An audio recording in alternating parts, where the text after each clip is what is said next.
క్లాసులోకి వెళ్ళినట్టయితే ఆధునిక శ్రామికులు ఆందోళన ప్లానింగ్ పరంగా జరగవు. వారి పోరాటం చరిత్రలో ఒక భాగం, సామాజిక పురోగతిలో ఒక భాగం. చరిత్ర మధ్యలో, పురోగతి మధ్యలో, పోరాటం మధ్యలో పోరాడాలి నేర్చుకుంటూ ఉంటారు. ఈ ముక్క అన్నది రోజా లగ్జంబర్గ్.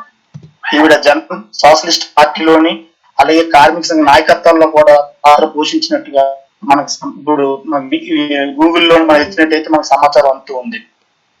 ఆమెకు సంబంధించి ఆమె జీవితం ఎట్లా నడిచింది, ఆమె ఎటువంటి పాత్రను పోషించారు, జర్మన్ సోషలిస్ట్ పార్టీలో కూడా ఆమె క్రియాశీలక పాత్ర ఎట్లా ఉంది, ఈ మార్క్సిస్ట్ కి సంబంధించి ఆమె చేసిన సేవలు ఏంటి అనేది ఇప్పుడు మన ఐద్వా రాష్ట్ర అధ్యక్షురాలు రామాదేవి గారు మన ముందు వివరించబోతున్నారు. ఈ క్లాస్ కి హాజరైన మిత్రులందరికీ నమస్కారం. ఈరోజు ఈ వేదికలో రోజా లగ్జంబర్గ్ జీవిత విశేషాలు, ఆమె చేసినటువంటి మార్క్సిస్ట్ కృషి వివరించమని మీరు కోరినందుకు ధన్యవాదాలు తెలియజేస్తా ఉన్నాను. సహజంగా రాజకీయాలు పురుషుల ఆధిపత్యంతో నడుస్తుంటాయి. 100 సంవత్సరాల పూర్వం చనిపోయినటువంటి రోజా లగ్జంబర్గ్ కాలం కూడా ఈనాటి కంటే ఆనాడు మరింతగా పురుషాధిపత్యం ఉన్నటువంటి కాలం. చాలా కొద్ది మంది మహిళలు యొక్క అసాధారణమైనటువంటి ప్రతిభని, త్యాగాన్ని, వారి సాహసాన్ని విప్లవోద్యమాల్లో చూపించినటువంటి చరిత్రని మనం చూస్తాం.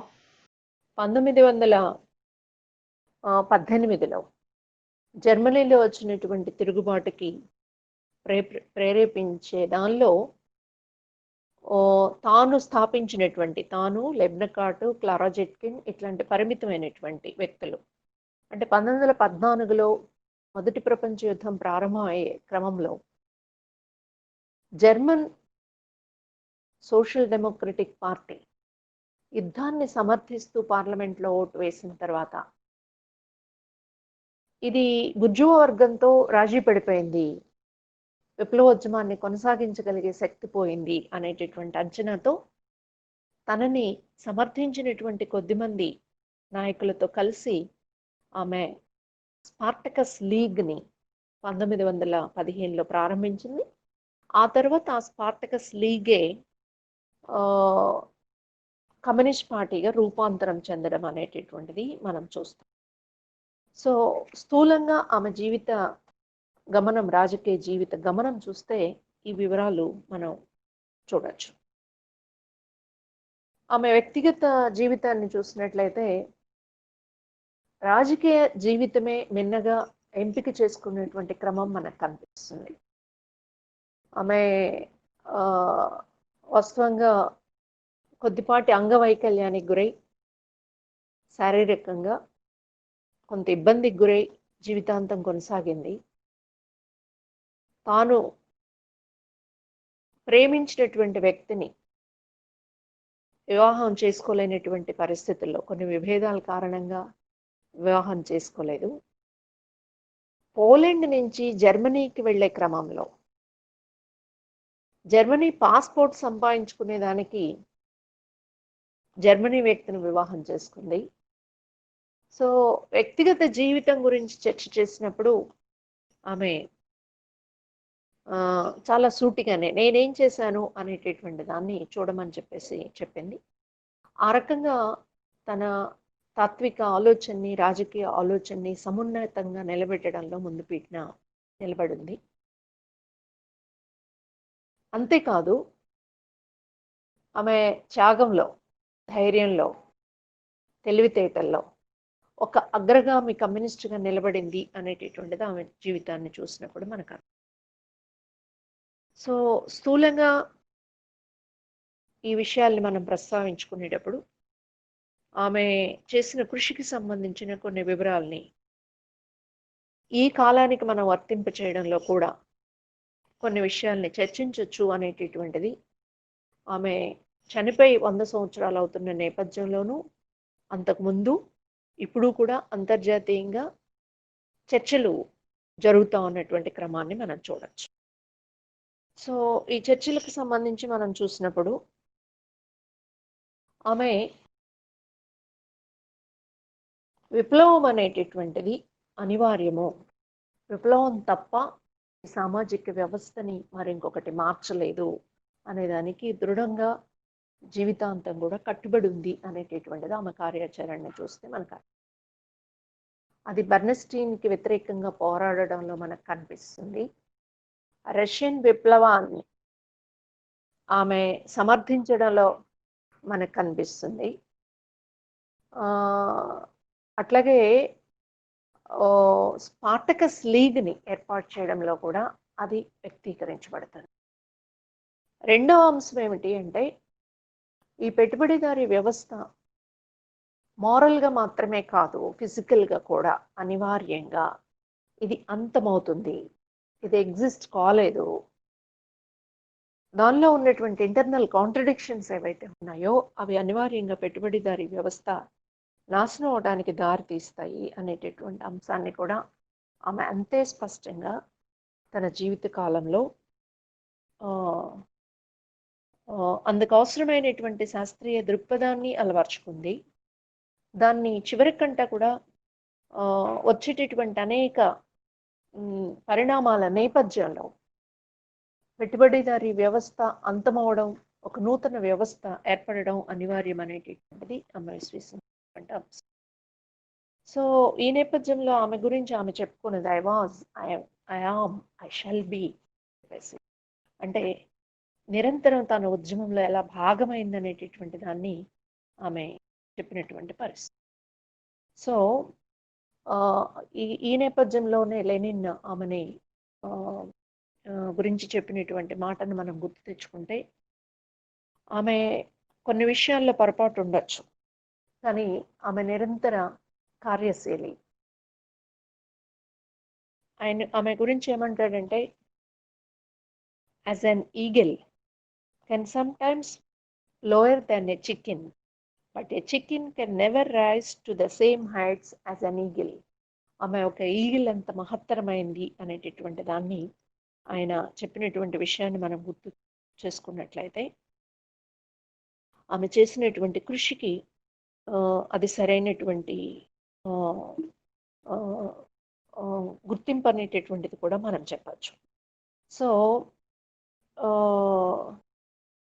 ఆమె మీద వచ్చే విమర్శలు కూడా ఆ రూపంలో, అంటే పార్టీ కంటే నాకు బాగా తెలుసు అనుకునే వాళ్ళని లగ్జంబర్గ్ ఎయిడ్స్ అని చెప్పేసి విమర్శించడం అనేటటువంటిది సోవియట్ యూనియన్లో మనం చూసినట్లయితే, అంటే తను విశ్వసించకుండా ఏది గుడ్డిగా నమ్మేటటువంటి స్వభావం లేదు ఆమెకి అనేటటువంటిది మనకి.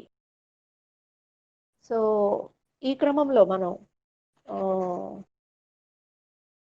జర్మన్ కమ్యూనిస్ట్ పార్టీలో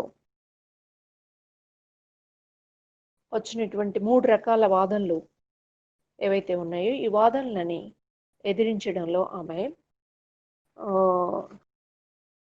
ఫస్ట్ బర్నస్టీన్ అవకాశవాదం అనేటటువంటిది ఎలా పెరిగింది అనే వివరణ మనం చూసినట్లయితే, జర్మన్ కమ్యూనిస్ట్ పార్టీలో మొదట బ్రిటన్లో చార్టిస్ట్ ఉద్యమం, ఆ తర్వాత ఫ్రాన్స్లో వచ్చినటువంటి విప్లవాలు కార్మిక వర్గ విప్లవ కేంద్రాలుగా ఉంటే, రెండవ ఇంటర్నేషనల్ నాటికి German communist party, German social democratic party చాలా పెద్ద పార్టీగా అత్యధిక కార్మిక వర్గం యొక్క మద్దతు కూడగట్టుకున్నటువంటి పార్టీగా ఎదిగింది.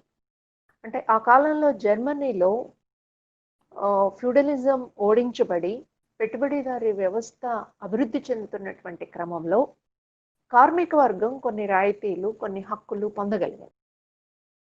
కొన్ని హక్కులు, రాయితీలు పొందగలగడంతో పాటు విస్తృతంగా కార్మిక వర్గంలో ట్రేడ్ యూనియన్స్ని విస్తరింపచేసుకోవడం జరిగింది. లీగల్ రైట్స్ ఆ విధంగా పొందడం ద్వారా కూడా లబ్ధి పొందినటువంటి చరిత్ర ఉంది. దాంతోపాటు కోఆపరేటివ్ ఉద్యమం కూడా జర్మన్ కార్మిక వర్గంలో బాగా పెరిగింది.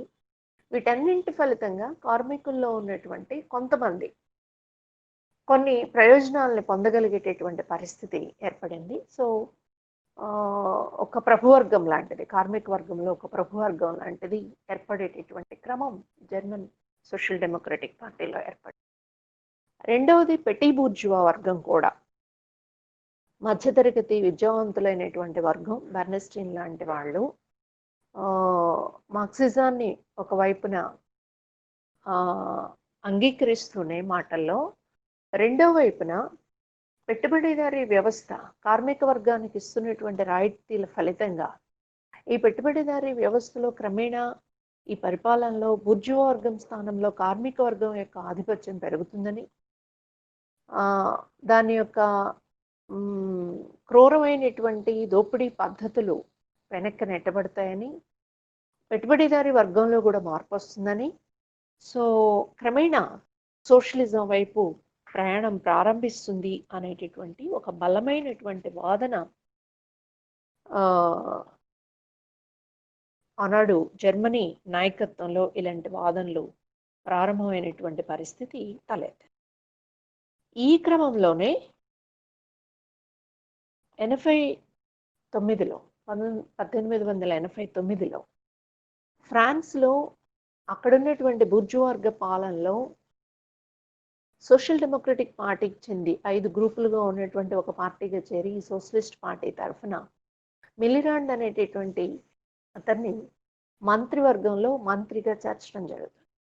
దీని మీద ఇంటర్నేషనల్లో అన్ని దేశాల్లో కూడా చాలా పెద్ద ఎత్తున చర్చ. ఈ చర్చకు సంబంధించినటువంటి నేపథ్యంలోనే ఇంటర్నేషనల్లోనే బెర్నస్టీను ఇది సరైంది ఈ రకంగా చేరడం అనేటటువంటి వాదన పెట్టినప్పుడు, దానికి వ్యతిరేకంగా ఇది వర్గ పోరాటానికి ద్రోహం చేయడమే అని చెప్పేసి గుయిస్ డే అనేటటువంటి అతను ఈ వాదనకి నాయకత్వం వహించినటువంటి పరిస్థితి మనం చూస్తాం. సో మంత్రివర్గంలో చేరకుండా ఉండాలి అని, చేరడం తప్పని, వర్గ పోరాటం మీద స్వతంత్ర బలం మీద ఆధారపడి మాత్రమే కార్మిక వర్గం ప్రభుత్వంలో భాగస్వామ్యం వహించాలి అనేటటువంటి ఒక ప్రధానమైనటువంటి చర్చ 1900 సంవత్సరంలో జరిగినటువంటి ఇంటర్నేషనల్ సభలో చర్చ జరుగుతుంది. ఈ చర్చని రోజా లగ్జంబర్గ్ చాలా బలంగా దాన్ని బలపరచడం జరిగింది. చాలా కొద్దిమంది ఈ ఖచ్చితమైనటువంటి వాదంతో నిలబడ్డారు. రెండో వైపున రోజా లగ్జంబర్గ్ చెప్తుంది, బుర్జువా సమాజంలో సోషల్ డెమోక్రసీ అంటే ఈరోజు కమ్యూనిస్ట్ పార్టీ ఏదైతే చెప్తున్నామో ఆ రోజు సోషల్ డెమోక్రసీ పేరుతో పిలువబడింది. కాబట్టి బుర్జువా సమాజంలో సోషల్ డెమోక్రసీ అనేది ప్రతిపక్ష వైఖరిని అవలంబించాల్సిన అవసరం ఉంది.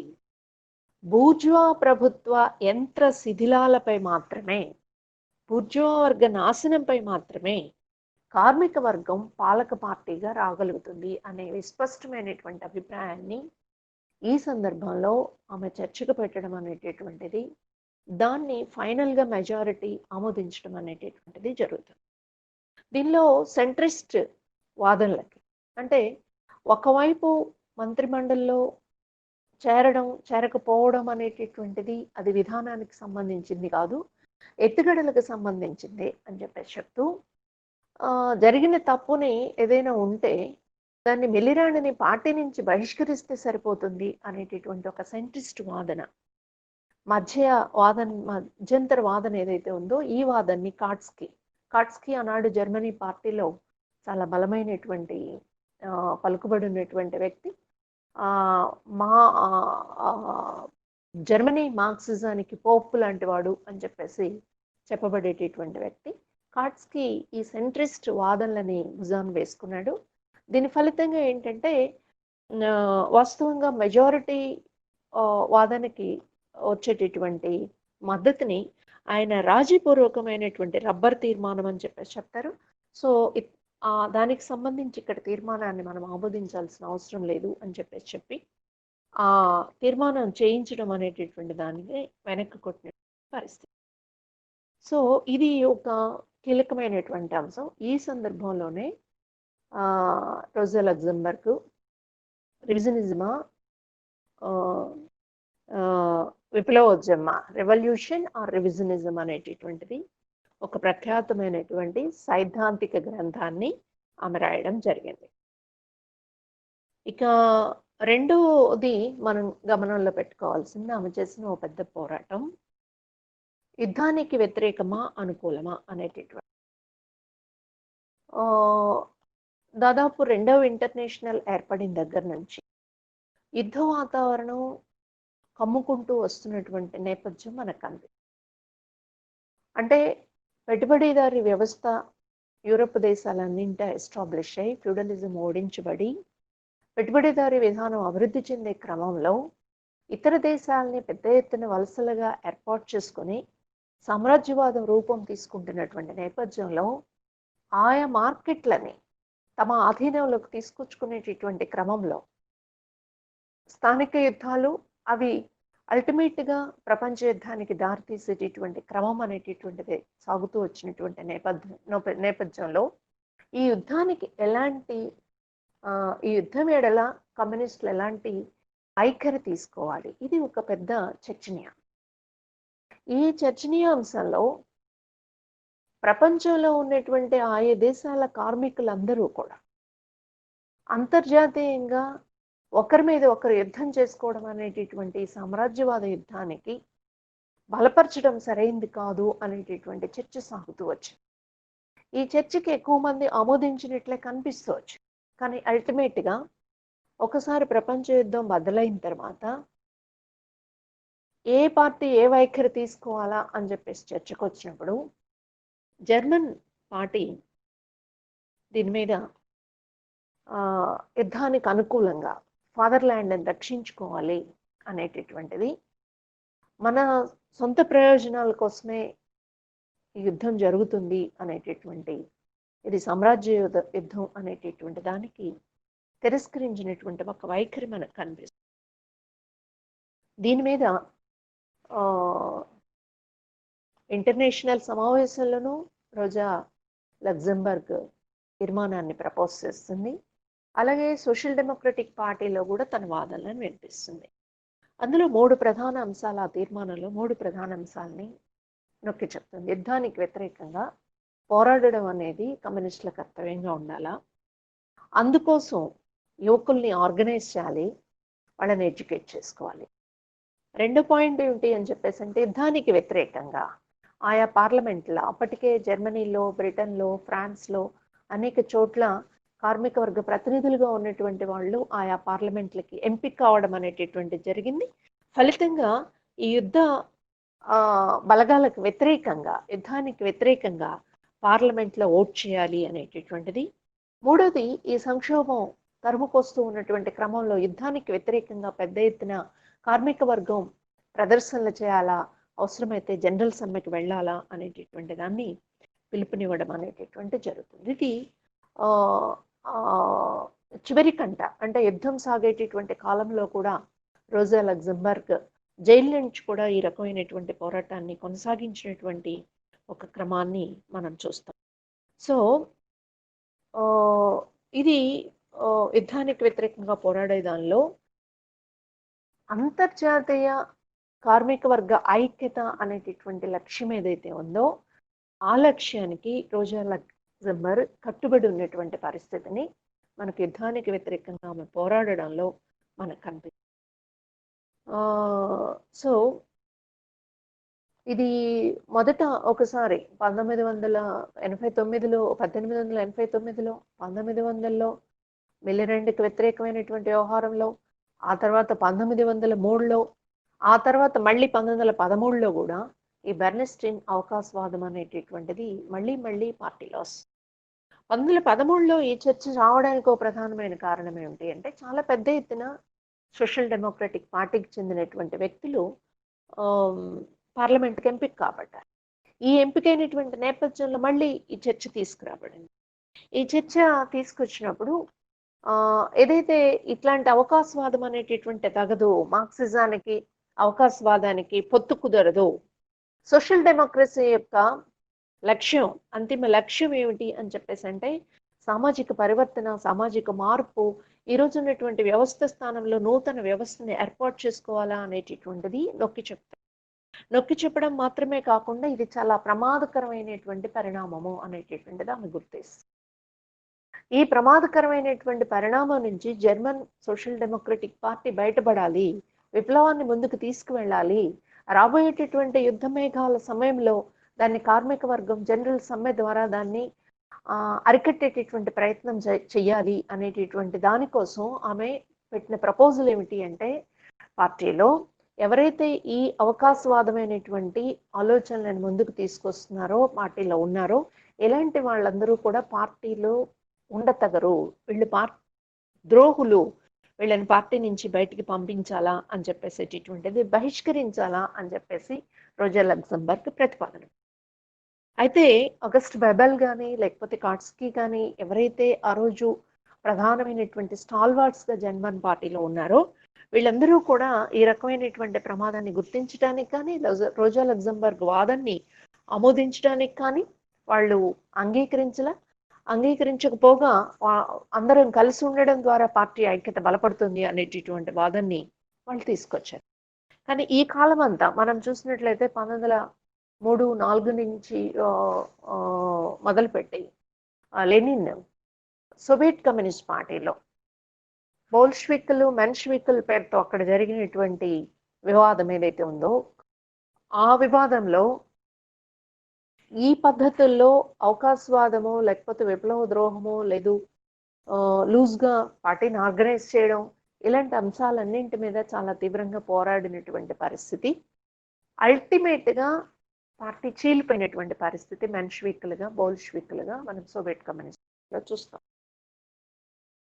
కానీ ఇక్కడ జర్మన్ పార్టీలో ఈ రకమైనటువంటి దాని మీద పోరాటం సాగించబడినప్పటికీ, అలాంటి అవకాశవాదంతో ఉన్నటువంటి నాయకత్వాన్ని పార్టీ నుంచి బహిష్కరించడంలో జర్మన్ కమ్యూనిస్ట్ పార్టీ విఫలమైంది అనేటటువంటిది మనం చూస్తాం. రెండవది ఏమిటి అని చెప్పేసి అంటే, ఇక్కడ ఇంకొక అంశాన్ని కూడా మనం గమనించాల్సింది. మరింత సీరియస్గా ప్రమాద తీవ్రతని గుర్తించిన రోజా లక్సెంబర్గ్ ఆ పోరాటాన్ని కొనసాగించగలిగినట్లయితే జర్మన్ కమ్యూనిస్ట్ పార్టీలో అంటే భౌతిక పరిస్థితులు కూడా దానికి భిన్నంగా సోవియట్ కమ్యూనిస్ట్ పార్టీ, సోవియట్ ఆనాడు విప్లవపూర్వం ఉన్నటువంటి రష్యాలో ఉన్న పరిస్థితులకి, జర్మనీలో ఉన్న పరిస్థితులకు ఉన్న తేడా కూడా ఈ పోరాటంలో ప్రభావం చూపింది. అయితే కమ్యూనిస్ట్ ఇంటర్నేషనల్, రెండవ ఇంటర్నేషనల్లో భాగంగా ఉన్నటువంటి సమయంలో ఏదైతే మెన్షివిక్ల మధ్య, బోల్షివిక్ల మధ్య సోవియట్ కమ్యూనిస్ట్ పార్టీలో వివాదం వచ్చిందో, ఈ వివాదాన్ని పరిష్కారం చేయాలి, కలిసి వెళ్ళాలా అని చెప్పేసి కమ్యూనిస్ట్ ఇంటర్నేషనల్ భావించింది. అందుకోసం బ్రెజిల్ నాయకత్వంలో ఒక ఆర్బిట్రేషన్ కమిటీని ఏర్పాటు చేసి ఇద్దరు రాజీపడాలా అని చెప్పేసి చెప్పినప్పుడు లెనిన్ దీని అపోజ్ చేశాడు, ఇది సరైనది కాదు. కానీ రోజా లక్సెంబర్గ్ ఆ రకమైనటువంటి ఐక్యత కోసం ప్రయత్నం చేయడం అనేటటువంటిది అవసరం అనేటటువంటి అంశాన్ని ఆమె చెప్పడం జరుగుతుంది. సో ఇది ఒక అంశాన్ని మనం చూసినట్లయితే కొన్ని కీలకమైనటువంటి విషయాల్లో రోజా లక్సెంబర్గ్ తాను నమ్మినటువంటి దానికి నిలబడి ఉన్నటువంటి పరిస్థితి మనకు ఎక్కువ కనిపిస్తుంది. రెండవది ఇక్కడే మనం ప్రస్తావించుకోవాల్సింది, ఆమె డెమోక్రటిక్ వాల్యూస్ కోసం చివరికంట నిలబడినటువంటి పరిస్థితి మనకు కనిపిస్తుంది. అంటే అదొక ముఖ్యమైనటువంటి కాన్సెప్ట్ని మనం కమ్యూనిస్ట్ ఉద్యమంలో చర్చించుకుంటున్నాము. కార్మిక వర్గ నియంతృత్వం అనేటటువంటిది ప్యారిస్ కమ్యూన్ తర్వాత మనం మార్క్స్ కార్మిక వర్గ నియంతృత్వ అవసరాన్ని నొక్కి చెప్పడం మనం చూస్తాము. లెనిన్ కూడా కమ్యూనిస్ట్ పార్టీ నిర్మాణంలో, బోల్షివిక్ పార్టీ నిర్మాణంలో, ఈ నిర్మాణం కేంద్రీకృత ప్రజాస్వామ్య సూత్రాల మీద ఆధారపడి కార్మిక వర్గ నియంతృత్వాన్ని స్థాపించే దిశగా నిర్మాణాన్ని మనం ఎస్టాబ్లిష్ చేసుకోవాలి అని చెప్పేసి చెప్పడాన్ని మనం చెప్తాము. దీన్ని రోజా లక్సెంబర్గ్ విమర్శించడం అనేటటువంటిది మనం ఇది సరైనది కాదు అనేటటువంటిది ఆమె ఒక స్ట్రాంగ్ బిలీఫ్ అన్నమాట. ఆమె డెమోక్రసీ గురించి ఉన్నటువంటి తీవ్రమైనటువంటి విశ్వాసం ఏమిటి అంటే, democracy rested on the protection of the minority. Minority అభిప్రాయాలకు కూడా తావివ్వగలిగేటటువంటి డెమోక్రసీని మనం ఎస్టాబ్లిష్ చేసుకోవాలి అనేటటువంటిది ఒక బలమైనటువంటి అభిప్రాయం. చివరిదాకా రోజా లగ్జంబర్గ్ తను ఆ రకమైనటువంటి డెమోక్రటిక్ వాల్యూస్ కోసం ప్రయత్నం చేయడం అనేటటువంటిది మనకు కనిపిస్తుంది.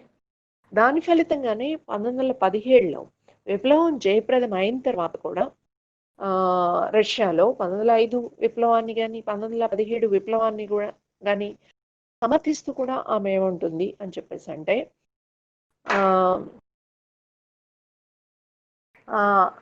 సోవియట్ యూనియన్లో విప్లవం జయప్రదం అవడం అనేది మరింత ఎక్స్టెండ్ అవ్వాల్సిన అవసరం. ఇది సోవియట్ యూనియన్లో మాత్రమే పరిమితమైతే దాని అభివృద్ధిలో అనేక ఆటంకాలు వస్తాయి, ఇబ్బందులు వస్తాయి. దాన్ని డెమోక్రటిక్గా నిలబెట్టుకునేటటువంటి ప్రయత్నం చేయకపోతే ఇబ్బందులు వస్తాయి అనేటటువంటిది కూడా ఆమె చెప్పడం జరిగింది. అందువల్ల డెమోక్రసీకి సంబంధించి కార్మిక వర్గ నియంతృత్వానికి సంబంధించినటువంటి అంశాల మీద కూడా లెనిన్తో ఆమె డిఫరెన్సెస్ని వ్యక్తం చేయడం అనేటటువంటిది కూడా మనకి కనిపిస్తుంది. ఇక విప్లవ ఉద్యమాల్లో నిలబడడంలో ఏ ఒక్కరికి తక్కువ లేకుండా ఆమె అంటే ఏదో ఇంటలెక్చువల్గా లేకపోతే థెరిటికల్గా ఆర్టికల్స్ రాయడము, క్లాసులు చెప్పడము, లేదు ఆ మేరకు పరిమితం అవడం కాకుండా నిరంతర కార్యశీలిగా ఉండడమే కాకుండా విప్లవోద్యమంలో వచ్చినటువంటి మార్పుల్ని ఎప్పటికప్పుడు గమనించడంలో కూడా దూరదృష్టిని ప్రదర్శించింది అనేటటువంటిది మనకు అర్థం. ఫిబ్రవరి విప్లవం జరిగినప్పుడు కానీ లేదు 1905 తిరుగుబాటు సందర్భంలో కానీ 1905 తిరుగుబాటు సందర్భంలోనే ఆమె చెప్పినటువంటి విషయం మనం చూసినట్లయితే అదేమిటి అని చెప్పేసి అంటే రష్యాలో బుర్జువా విప్లవం అనేటటువంటిది మాత్రమే ఆగదు, అది కార్మిక వర్గ విప్లవానికి కూడా దారితీస్తుంది అని 1905లో విప్లవం తర్వాత ఆమె చెప్పినది. అంతేకాదు 1905 తర్వాత ఏదైతే జనరల్ సమ్మె అనేటటువంటిది జరిగిందో, మొత్తం కార్మిక వర్గం అంతా సమ్మెలో దిగడం అనేటి చూసిందో, దాన్ని సపోర్ట్ చేస్తూ ఈ జనరల్ సమ్మె అనేటటువంటి దానికి ఇది ఒక పదునైనటువంటి సాధనం అని కార్మిక వర్గం చేతుల్లో దీన్ని మనం అమలు చేయాల్సినటువంటి అవసరం ఉందని, కార్మిక వర్గ వ్యతిరేక విధానాలని నిలవరించడంలో కానీ లేదు అంతిమంగా విప్లవాన్ని జయప్రదం చేయడంలో కానీ దీనికి కీలక పాత్ర ఉంది అనేటటువంటిది కూడా ఆమె దాని నుంచి తీసుకునేటువంటి పాఠం. అలాగే 1917 ఫిబ్రవరి విప్లవం జయప్రదం అయిన తర్వాత ఇది ఇంతటితో ఆగదు, ఇది మరో విప్లవ పోరాటానికి ప్రారంభం అనేటటువంటిది కూడా ఆమె చెప్తారు.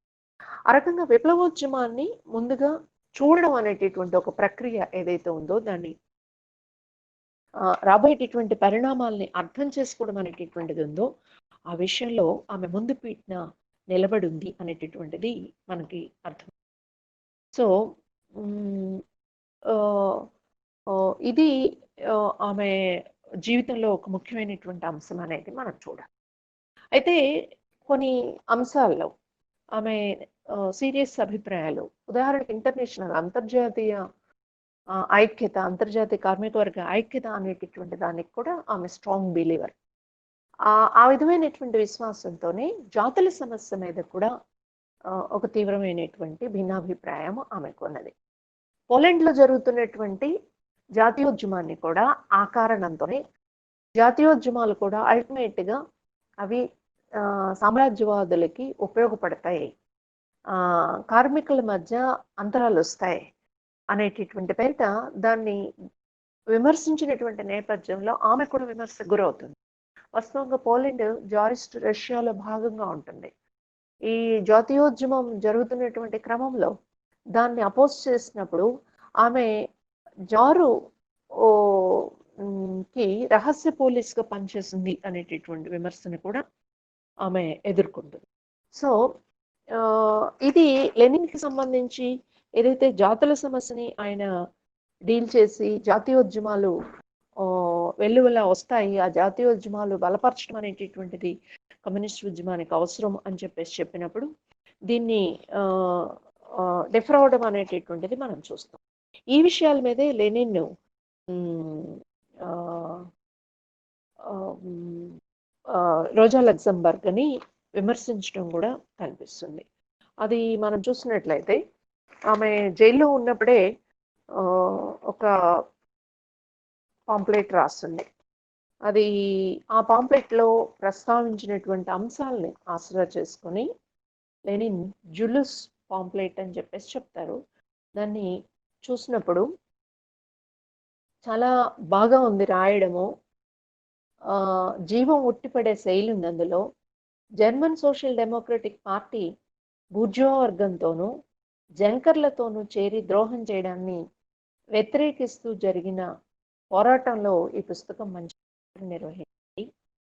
అందుకు మనం రోజా లగ్జంబర్గ్ అని మనం అభినందించాలా. ఇది ఒక మార్క్సిస్ట్ రచనగా ఉంది, కానీ దానిలో కొన్ని తప్పిదాలు ఉన్నాయి అని చెప్తారు. అందులో ఒకటి అవకాశవాదం గురించి చెప్తాడు. ఆ అవకాశవాదము గురించి చెప్పినటువంటిది ఏమిటి అంటే జాత్యాహంకారము చివరికి అవకాశవాదంగా పరిణమిస్తుంది. జర్మన్ అభివృద్ధి ఏదైతే జరుగుతూ వచ్చిందో, ఈ జర్మన్ అభివృద్ధి జరుగుతూ వచ్చినటువంటి క్రమంలో అవకాశవాదం పెరిగింది జర్మన్ సోషల్ డెమోక్రటిక్ పార్టీలో. అందువల్లే అది విప్లవ విద్రోహానికి పూనుకుంది అనేది. అదేమిటి, ఆ అవకాశవాదం ఎట్లా డెవలప్ అయింది అనేటటువంటి దానికి కీలకమైనటువంటి దీర్ఘకాలికంగా జరిగినటువంటి చరిత్రని ఉదహరించకపోవడం పొరపాటు. సో ఈ అక్కడ బెర్నెస్టీన్ కానీ లీజియన్ ముఠా కానీ వీళ్ళు ఎలా వాళ్ళు అవకాశవాదంతో వ్యవహరించారు, కాట్స్కి కూడా ఈ అవకాశవాదానికి పరోక్షంగా ఎలా మద్దతు ఇచ్చాడు అనేటటువంటి వివరాలని పూర్తిగా వివరించడం ద్వారా మాత్రమే జర్మన్ కార్మిక వర్గాన్ని ఎడ్యుకేట్ చేసుకోవడం సాధ్యమవుతుంది. ఆ రకంగా అవకాశవాదం గురించి మెన్షన్ చేయడంలో వైఫల్యం ఉంది అనేటటువంటి ఒక అంశాన్ని లెనిన్ దానికి సంబంధించి చెప్తారు. అలాగే జాతుల సమస్యకు సంబంధించి కూడా సామ్రాజ్యవాద యుగంలో జాతీయ యుద్ధాలు ఉండవు, అవన్నీ కూడా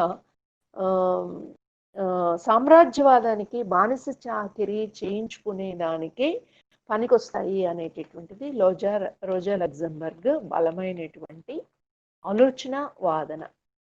దానికి లెనిన్ ఇది వలస దేశాలు, అర్ధవలస దేశాలు ఏవైతే ఉన్నాయో ఇవి సామ్రాజ్యవాదాన్ని ఎదిరించి సాగించేటటువంటి జాతీయ విముక్తి యుద్ధాల సంగతి విస్మరిస్తుంది. ఈ విషయం అన్ని దేశాలు సామ్రాజ్యవాదం మధ్యనే విభజితమైపోయినాయి, అల్టిమేట్ గా ఏదైనా అది సామ్రాజ్యవాద యుద్ధమే అనేటటువంటిది సరైంది కాదు.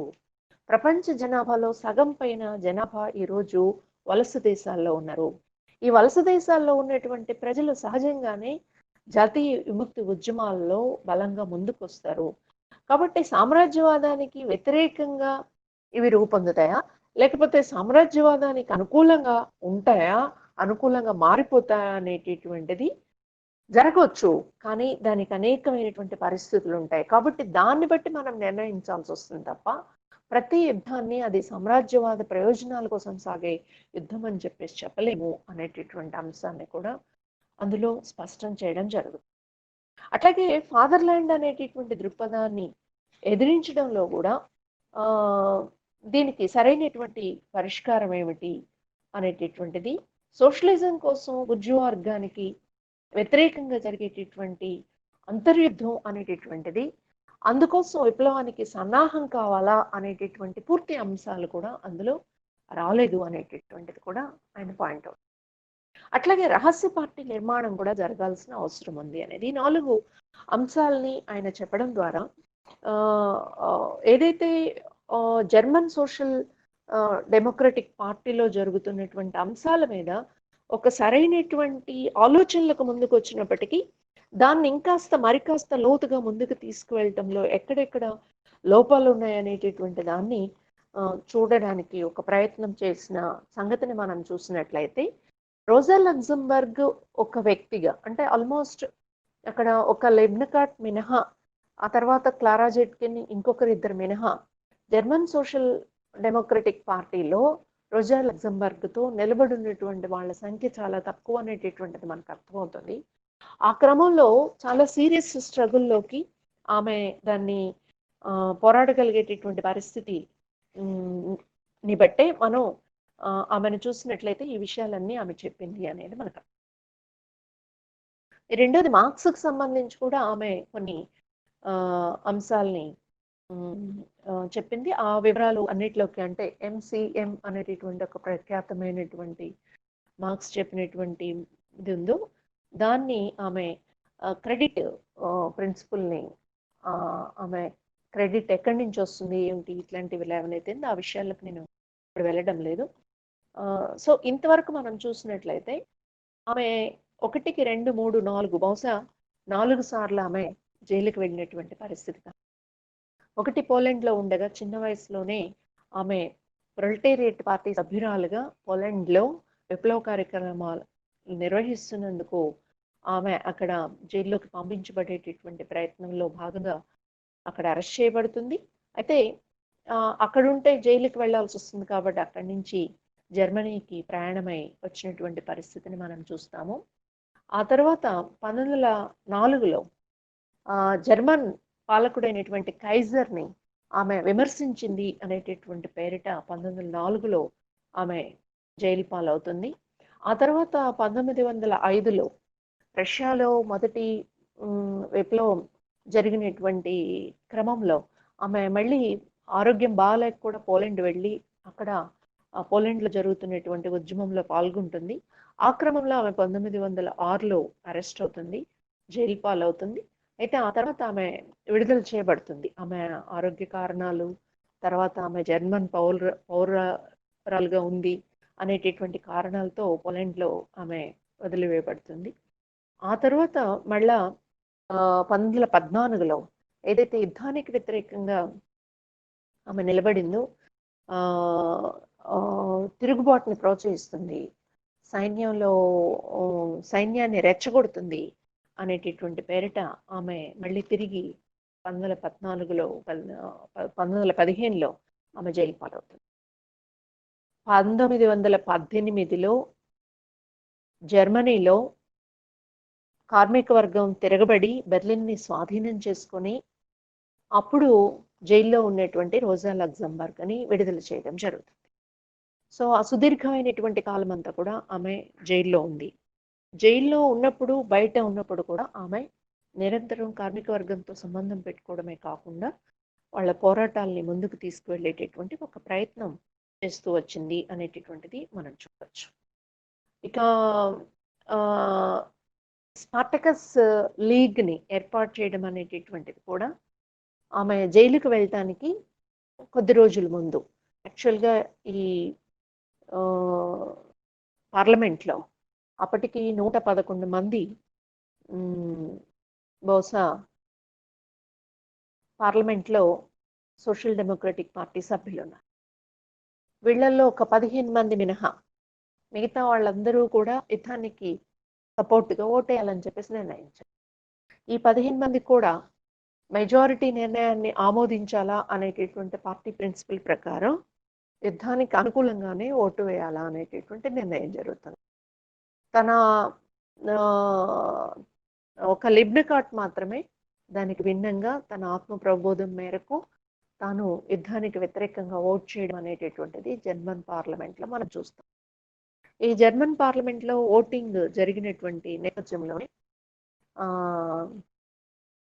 ఆయన రోజా లగ్జంబర్గ్ ఇంటి దగ్గరే వీళ్ళందరూ కూడా సమావేశపడడం, యుద్ధానికి సమర్థించడం ద్వారా సోషల్ డెమోక్రటిక్ పార్టీ బుర్జువా పార్టీకి తోకగా మారిపోయింది. అంతర్జాతీయ కార్మిక వర్గ దృక్పథాన్ని ఇది వదిలేసింది. కాబట్టి దీనివల్ల విప్లవం ముందుకు వెళ్ళడము అనేటటువంటిది, విప్లవోద్యమాన్ని సాగించడం, కార్మిక వర్గ విముక్తి అనేటటువంటిది సాధ్యం కాదు. కాబట్టి ఆ రకమైనటువంటి ప్రయత్నం చేయాలా అని చెప్పేసి అంటే విప్లవకరమైనటువంటి పార్టీని ఏర్పాటు చేసుకోవాల్సినటువంటి అవసరం ఉంది అనే దాన్ని గుర్తించి స్పార్టకస్ లీగ్ని ఏర్పాటు చేయడం జరుగుతుంది. ఈ స్పార్టకస్ లీగే ద్వారా యుద్ధకాలంలో కూడా యుద్ధానికి వ్యతిరేకంగా తిరుగుబాట్లు జరపని చెప్పేసి ఈ నాయకత్వం కార్మిక వర్గానికి ఉద్బోధించింది. అలాగే అవకాశం ఉన్నటువంటి చోటల్లా కూడా అందుకు అనుగుణంగా కొన్ని ప్రయత్నాలు చేస్తూ వచ్చింది. అల్టిమేట్‌గా యుద్ధానంతర సమయంలో కార్మిక వర్గం ఈ యుద్ధం వల్ల పెరిగినటువంటి కష్టాలు వీటన్నింటి ఫలితంగా అధికారాన్ని తమ చేతుల్లోకి తీసుకునేటటువంటి ఒక ప్రయత్నాన్ని చేశాయి. ఆ ప్రయత్నం చేసినటువంటి క్రమంలోనే తిరుగుబాట్లు జరిగినాయి. 1918లో ఆ రకంగా తిరుగుబాటు చేసి బెర్లిన్ పట్టణాన్ని, అలాగే ఇంకొన్ని పట్టణాలని కూడా స్వాధీనం చేసుకోవడం జరుగుతుంది.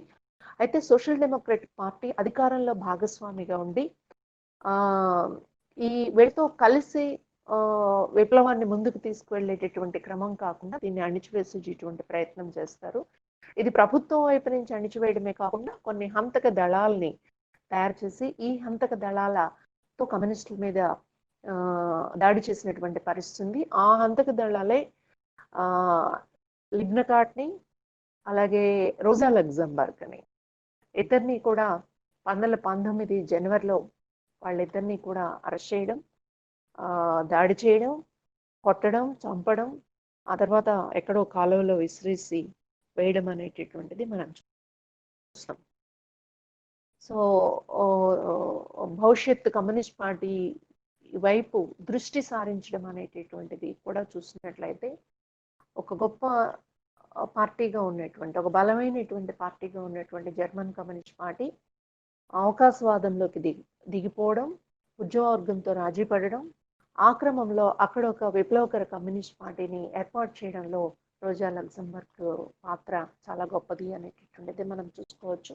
సో ఇలాంటి విషయాల్ని మనం పరిశీలించినప్పుడు రోజా లగ్జంబర్గ్ తన జీవితం యావత్తూ కూడా కార్మిక వర్గ అగ్రగామి నాయకురాలుగా నిలబడింది అనేటటువంటిది ఒక ప్రత్యేకమైనటువంటి సోషలిస్టు విప్లవానికి, ఆమె ఆ సంప్రదాయానికి, ఆ వారసత్వ నాయకురాలుగా ఆమె ఎదిగింది అనేటటువంటిది మనకు అర్థమవుతుంది. అలాగే ఏదైతే అంతర్జాతీయంగా కార్మిక వర్గం అంతా ఒకటే అనేటటువంటి భావన ఉన్నదో దానికి అనుగుణంగా ఇంటర్నేషనలిజం అనేటటువంటి దానికి చివరికంట ఆమె కట్టుబడి ఉంది. అలాగే ఆర్థిక సమానత్వం అనేటటువంటి దాన్ని సాధించడంతో పాటు ఆర్థిక సమానత్వం సాధించాలా అని చెప్పేసి అన్నట్లయితే అల్టిమేట్గా విప్లవం తప్ప మరొకటి మార్గం కాదు అనేటటువంటి దానికోసం కూడా కట్టుబడి ఉంది. అయితే ఇదంతా కూడా డెమోక్రటిక్ ప్రక్రియలో సాగాల అనేటటువంటి వైపు నుంచి కూడా తన ఆలోచన పద్ధతిని ముందుకు తీసుకువెళ్ళింది.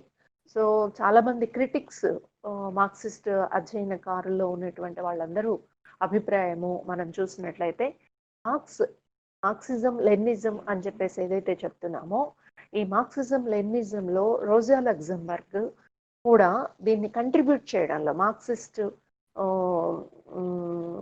సూత్రాల్ని ఎన్రిచ్ చేయడంలో రోజా లగ్జంబర్గ్ చాలా కీలకమైనటువంటి పాత్రని నిర్వహించింది.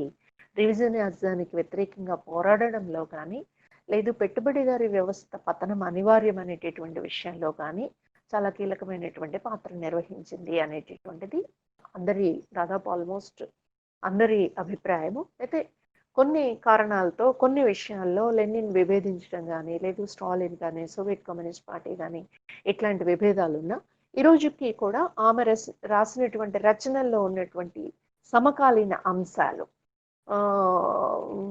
డెమోక్రటిక్ ప్రిన్సిపల్స్ గురించి ఈరోజు జరుగుతున్నటువంటి చర్చ మనకు తెలుసు. అలాగే మార్క్సియన్ ప్రిన్సిపల్స్కి సంబంధించి ఈరోజు కొన్ని అంశాలని, అంటే వినియోగం అనేటటువంటి అంశం ద్వారా ఎలా అభివృద్ధి వెళ్తుంది అనేటటువంటిది, అలాగే ఒక దేశంలో పెట్టుబడిదారి వ్యవస్థ క్లోజ్డ్ సర్క్యూట్ నుంచి ఇతర దేశాలన్నింటికీ కూడా పెట్టుబడిదారి వ్యవస్థని సామ్రాజ్యవాదం ద్వారా విస్తరించడం, ఇలాంటి అనేక అంశాలని రోజా లగ్జంబర్గ్ తను అధ్యయనం చేసి కొన్ని అంశాలను ప్రతిపాదించింది అనేటటువంటి అంశాన్ని మనం పరిశీలిస్తే మార్క్సిస్ట్ ఉద్యమంలో అత్యంత ప్రతిభావంతురాలుగా రోజా లగ్జంబర్గ్ కనిపిస్తుంది.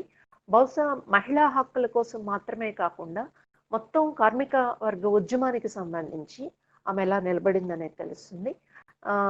మనందరికీ తెలుసు క్లారా జెట్కిన్తో పాటు రోజా లగ్జంబర్గ్ కూడా మహిళల ప్రత్యేక హక్కుల కోసం కూడా పోరాడాల్సినటువంటి అవసరం ఉంది అని అంతర్జాతీయ మహిళా దినోత్సవాన్ని ప్రారంభింపజేయడం అనేటటువంటిది కూడా మనందరికీ తెలుసు.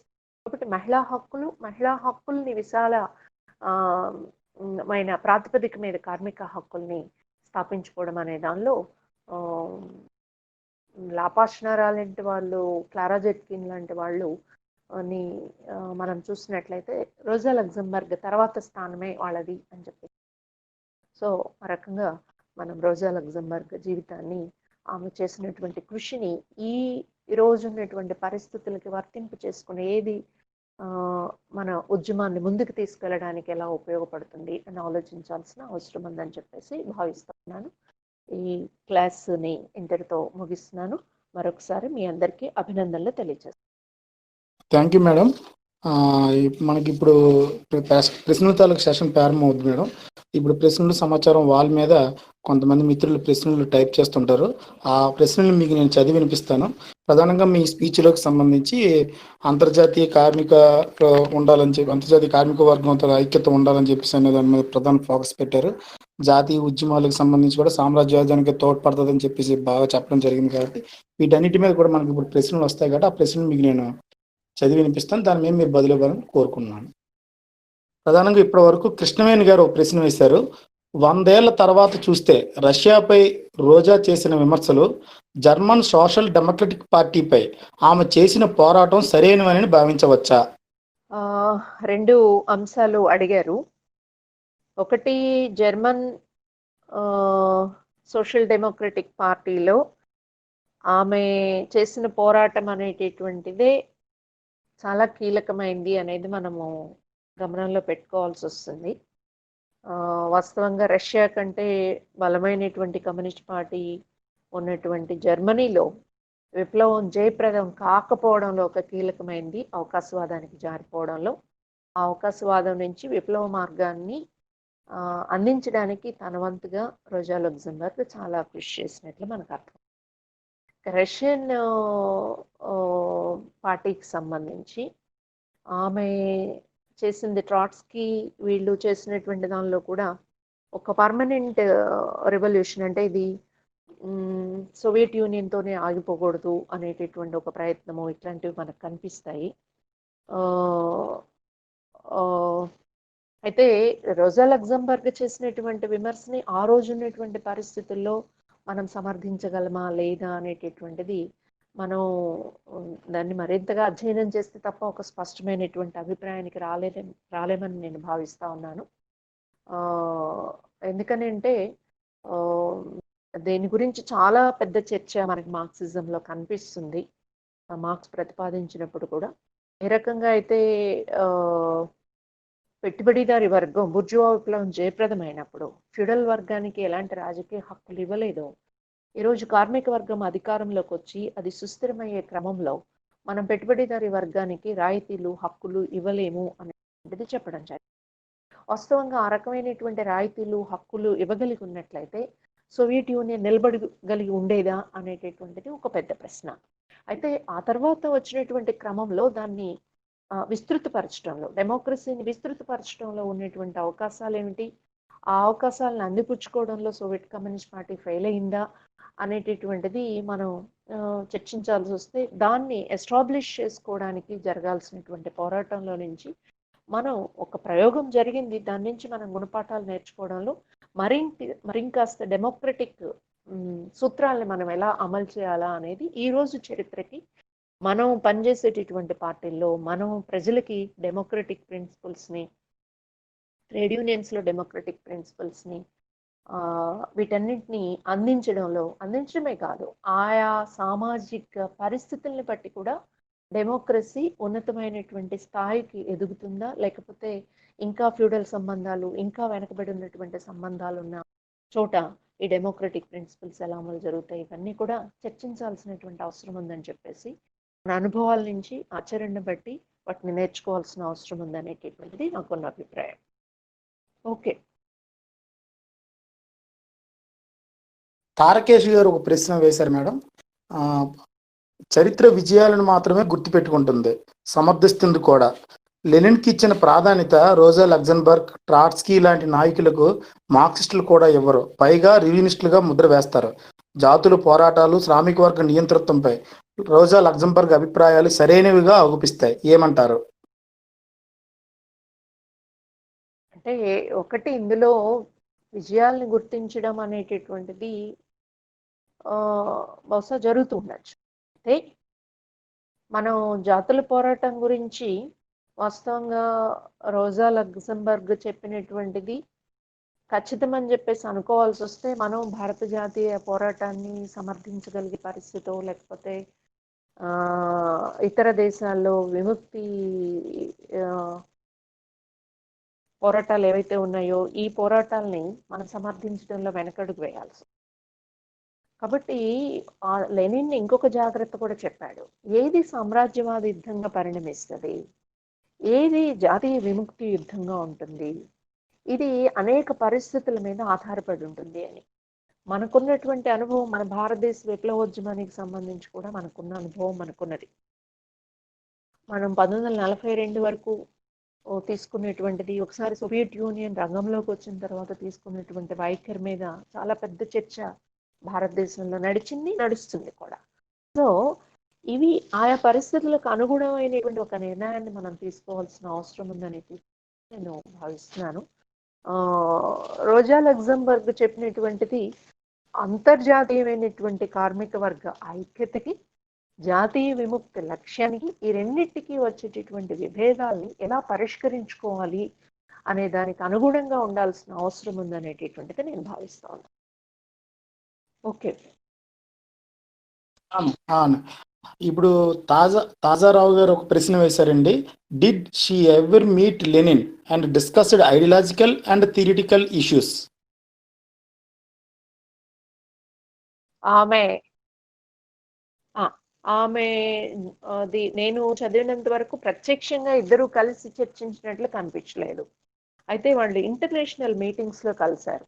1907లో లెనిన్ హాజరయ్యాడు మీటింగ్ కి, ఇంటర్నేషనల్ మీటింగ్ కి. దానిలో రోజా లగ్జంబర్గ్ కూడా ఉంది. పరస్పరం ఇరువురి రచనల్ని, ఇరువురి ఉద్యమాల్ని ఇద్దరు ఫాలో అవుతున్నటువంటిది, ఇద్దరు చేసుకునేటువంటి రచనలు, వ్యాఖ్యలు, వీటన్నిటిని బట్టి కనిపిస్తుంది. కాబట్టి కలిసి ఇద్దరు వ్యక్తిగతంగా చర్చించినట్లు మనకు కనిపించలేదు. క్లారా జెట్కిన్ రష్యా వెళ్ళి ఆయనతో మాట్లాడడం ఇవన్నీ మనం చూస్తాం, కానీ అట్లాంటిది రోజా లగ్జంబర్గ్ విషయంలో కనిపించలేదు. మరొక ప్రశ్న మేడం, ఇది కృష్ణవేణి గారు వేశారు మేడం. ఒక దేశంలో సోషలిజం సాధ్యాసాధ్యాలపై రోజా అభిప్రాయం సరైనదేనా? మీరేమంటారు? యాక్చువల్గా ఇప్పుడు మనం చూస్తే ప్రపంచంలో 1917 విప్లవం జయప్రదం అవడం, సోషలిజాన్ని ఎస్టాబ్లిష్ చేయడం, హిట్లర్కి వ్యతిరేకంగా అత్యంత గొప్ప విజయాన్ని చాలా త్యాగాలతో సాధించడం అనేటటువంటిది ప్రపంచ చరిత్రలో చాలా చాలా ముఖ్యమైనటువంటి అంశం అనేటటువంటిది. అనేక విముక్తి ఉద్యమాలు జయప్రదం కావడానికి కానీ, ఒక ఆర్థిక వ్యవస్థను ముందుకు తీసుకువెళ్ళడంలో కానీ కీలకమైన పాత్ర నిర్వహించింది అనేది మనం చూసినా. ఆ తర్వాత 1950 దశకం వరకు, 60 వరకు కూడా అలాంటి విప్లవోద్యమాలకు ఒక ఊపిచ్చింది అని చెప్పేసి అన్న. ఒక దేశంలో విప్లవం సాధ్యమైంది కాబట్టే ఆచరణలో అవన్నీ జరిగినాయి. దానికి ఉన్నటువంటి లిమిటేషన్స్ కూడా చాలా ఉన్నాయి కాబట్టే సోవియట్ యూనియన్ చాలా ఒత్తిడిని భరించాల్సి వచ్చింది.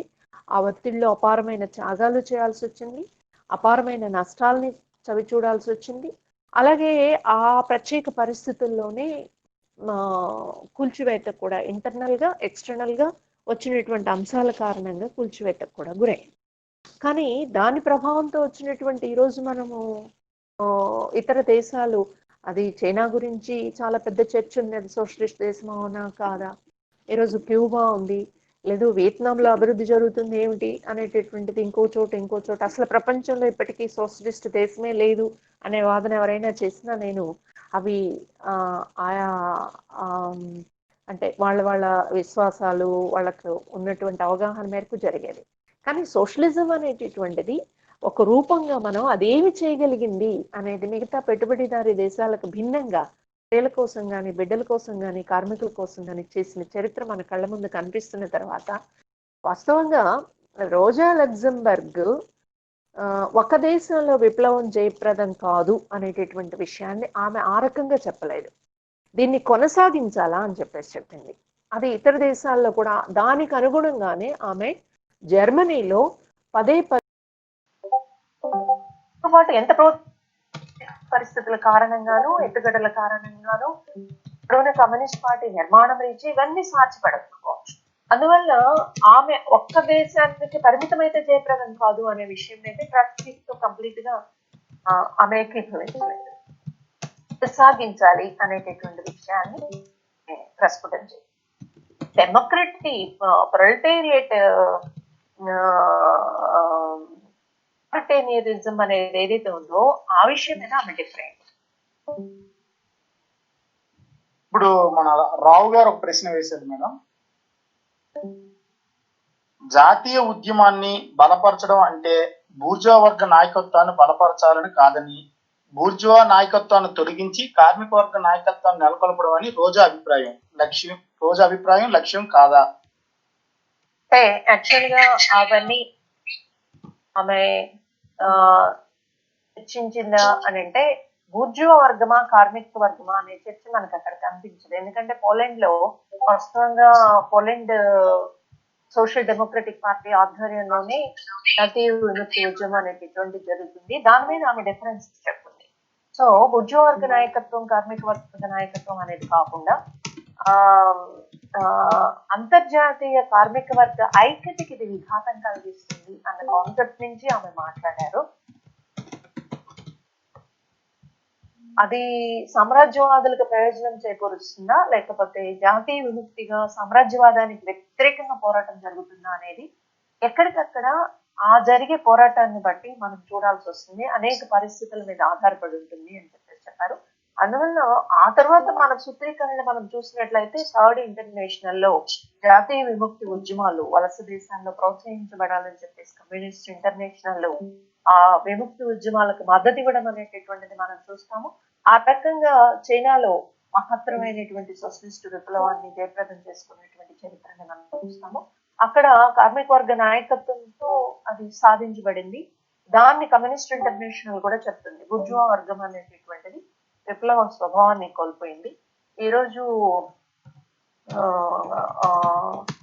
బూర్జువా కర్తవ్యాన్ని కూడా ఫ్యూడల్ వ్యతిరేక పోరాటాన్ని కూడా కార్మిక వర్గమే నిర్వహించాల్సినటువంటి పరిస్థితులు పడ్డాయి. సో ఆ క్రమంలో కార్మిక వర్గమే నాయకత్వం వహించాలా. రోజా లగ్జంబర్గ్ కాలం నాటికి ఆ రకమైనటువంటి చర్చ ఆ రూపంలో వచ్చినట్లు మనకు కనిపించట్లా. ఇంకేదైనా ఉంటే నేను పూర్తిగా చదివి ఉండకపోవచ్చు కాబట్టి నాకు తెలిసినంత వరకు నేను చెప్పగలిగే సమాధానం అది. ప్రస్తుత పరిస్థితుల్లో రోజా లగ్జంబర్గ్ యొక్క అభిప్రాయాలను పునఃపరిశీలించి ఒక నిర్ధారణకు రావాల్సిన అవసరం ఉన్నదని నార్మన్ గ్రేస్ వంటి రచయితలు సూచిస్తున్నారు. మీరు ఏమంటారు?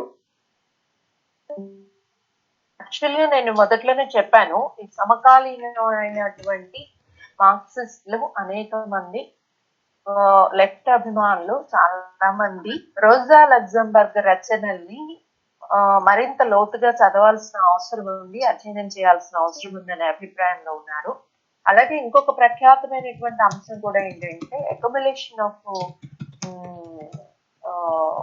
ఇది పుస్తకం ఆమె రాశారు కదా, ఆ పుస్తకానికి క్యాపిటల్ అక్యుములేషన్ ఆఫ్ క్యాపిటల్ కి సంబంధించినటువంటి ప్రపోజల్స్ లో ఆ తర్వాత గారి ప్రపంచం వినియోగదారి తత్వాన్ని పెంచడం ద్వారా ప్రజల చేతికి క్రెడిట్ అందించడం ద్వారా సరుకుల్ని అమ్ముకునేటటువంటి పద్ధతి ఏదైతే దాన్ని డెవలప్ చేశారో ఈ నేపథ్యంలో కూడా రోజా లగ్జంబర్గ్ రచనలు ప్రాధాన్యత వహిస్తాయనేది కొంతమంది అభిప్రాయం. అట్లాగే గ్రోత్ అనేది అభివృద్ధి అనేది ఉత్పత్తి శక్తుల అభివృద్ధి, పెట్టుబడిదారి సమాజం యొక్క గ్రోత్ ఇది పెరగాలి అని చెప్పేసి అంటే న్యాచురల్ రిసోర్సెస్ ని ఎక్స్ప్లాయిట్ చేయాల్సి వస్తుంది. ఈ న్యాచురల్ రిసోర్సెస్ ని ఎక్స్ప్లాయిట్ చేయడం అనేటటువంటిది అంతిమంగా వినాశనానికి దారితీస్తుంది. కాబట్టి ఈ న్యాచురల్ రిసోర్సెస్ ని ఎక్స్ప్లాయిట్ చేసి పర్యావరణానికి హాని కలిగించేటటువంటి అంశాలను కూడా ఆమె తన రచనల్లో ప్రస్తావించారు. ఇప్పుడు ఏదైతే నియో లిబరలిజం వచ్చిన తర్వాత ఆ తర్వాత సోవియట్ కూలిపోవడము, బెర్లిన్ వాల్ ని కూల్చేసేయడము, వీటి తర్వాత చరిత్ర ఎండ్ అయిపోయిందని చెప్పేసి చెప్పినటువంటి నేపథ్యంలో పర్యావరణవాదులు ఇట్లాంటి వాళ్ళు కూడా క్యాపిటలిజానికి వ్యతిరేకంగా మాట్లాడలేని వ్యసనించి ఈ రోజు క్యాపిటలిజమే వీటన్నింటికి మూలం అనేటటువంటి అంశము ఇట్లాంటివి మనం చర్చించాలి అంటే రోజా లగ్జంబర్గ్ రచనని చదవాలి అని చెప్పేసి చెప్తున్నారు. ఎప్పుడైనా ఒక కొన్ని ప్రపోజల్స్ తప్పై ఉండొచ్చు, ఈవెన్ మార్క్స్ కావచ్చు, లేకపోతే మరొకరు కావచ్చు, విమర్శలకు అతీతం అని మనం ఎవరం చెప్పలేం. రోజా లగ్జంబర్గ్ కూడా కొన్ని అంశాలని ఆమె చాలా గొప్పగా రివిజనిజానికి వ్యతిరేకంగా పోరాడడంలో ఆమె పడినటువంటి పరిస్థితి మనకు కనిపించదు. సో ఆమె ప్రపోజ్ చేసినటువంటి కొన్ని అంశాలు కరెక్ట్ అయిన అంశాలు ఉండొచ్చు, కొన్ని పొరపాటు అంశాలు ఉండొచ్చు. మనం చరిత్రని అభ్యసించేటటువంటి దానిలో ఎక్కడ మనం పొరపాటు చేస్తాం, ఏది రైట్ ప్రపోజిషన్ అనేటటువంటి దాన్ని తీసుకొని ముందుకు వెళ్లాల్సినటువంటి పరిస్థితి. సో ఆ నేపథ్యంలో వాటిని స్టడీ చేయడం అనేటటువంటిది అవసరం. అప్పుడు ఫైనల్ గా మనం ఏమి డెసిషన్ కి వస్తామో, అల్టిమేట్ గా దాని సారాంశాన్ని ఎలా స్వీకరిస్తామో, దాన్ని ఎలా ఇంప్లిమెంట్ చేస్తామో అనేటటువంటిది మనం అర్థం చేసుకునే దాన్ని బట్టి, కార్యాచరణని బట్టి ఉంటుందని చెప్పేసి నేను భావిస్తాను. చదవడంలో మనం వెనకాడాల్సి. మార్క్సిస్ట్ ఉద్యమాలని నిర్మించడంలో కూడా ఆమె క్రియాశీలకంగా పనిచేశారని సవివరంగా చెప్పడం జరిగింది. ప్రధానంగా మీరు 4 అంశాలను కూడా చాలా సూటిగా చెప్పడం జరిగింది కాబట్టి ఇది మరింత చర్చనీయాంశం కావాలంటే ఆ విధంగా రోజా లగ్జంబర్గ్ కి సంబంధించిన కృషికి సంబంధించి అధ్యయనానికి వేదిక సభ్యులకి కూడా ఇది తోడ్పడుతుందని చెప్పేసి తెలియజేసుకుంటూ మీ కాలాన్ని ఇక్కడ వెచ్చించినందుకు కృతజ్ఞతలు మేడం.